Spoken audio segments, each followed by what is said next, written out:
AP liquor scam లో మరో 2 వికెట్లు పడ్డాయి. కృష్ణమోహన్ రెడ్డి, ధనుంజయ రెడ్డిని 3 రోజుల పాటు విచారించిన సిట్ వాళ్ళిద్దరిని అరెస్టు చేసింది. అంతకుముందు ఆ ఇద్దరికి ముందస్తు బెయిల్ నిరాకరించింది సుప్రీంకోర్టు. నిన్న మొన్న 19 గంటల పాటు ఆ ఇద్దరిపై సిట్ ప్రశ్నల వర్షం కురిపించింది. ధనుంజయ రెడ్డి ఆస్తులు, వ్యాపార సంబంధాల గురించి సిట్ ఆరా తీసింది. ఇప్పటి వరకు ఈ కేసులో 7 అరెస్ట్ అయ్యారు.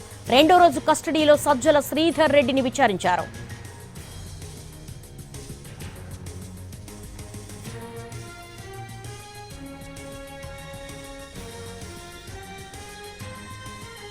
ఏపీ లిక్కర్ స్కామ్ లో మరో 2 వికెట్లు పడ్డాయి. దీనికి సంబంధించి లేటెస్ట్ అప్డేట్స్ మా ప్రతినిధి శ్రీకాంత్ అడిగి తెలుసుకుందాం. శ్రీకాంత్, కృష్ణమోహన్ రెడ్డి, ధనుంజయ రెడ్డిని అరెస్ట్ చేసినట్టుగా తెలుస్తోంది. లేటెస్ట్ ఇన్పుట్స్ ఏంటి?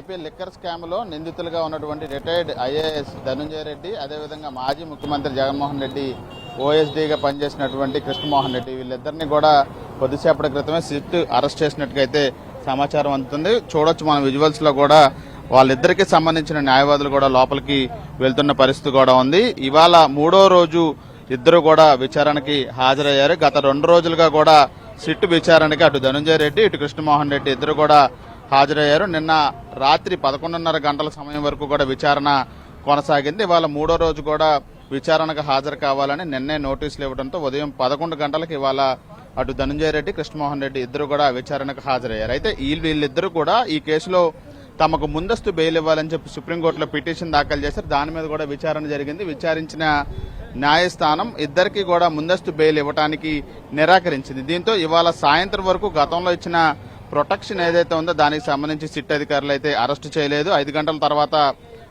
దానికి సంబంధించి నిరాకరించడం కూడా పూర్తవటం. దీంతో పాటుగా ఏదైతే ఈ కేసుకు సంబంధించి సిట్ అధికారులు ఇప్పటి వరకు కూడా సుప్రీంకోర్టు నుండి వచ్చిన ఆదేశాలు ఏదైతే ఉన్నాయో దానికి సంబంధించిన ఆదేశాలు రావడంతో ప్రస్తుతం వీళ్ళని అరెస్ట్ చేస్తున్నట్టుగా అయితే ప్రకటించినట్టుగా అయితే మనకు తెలుసు.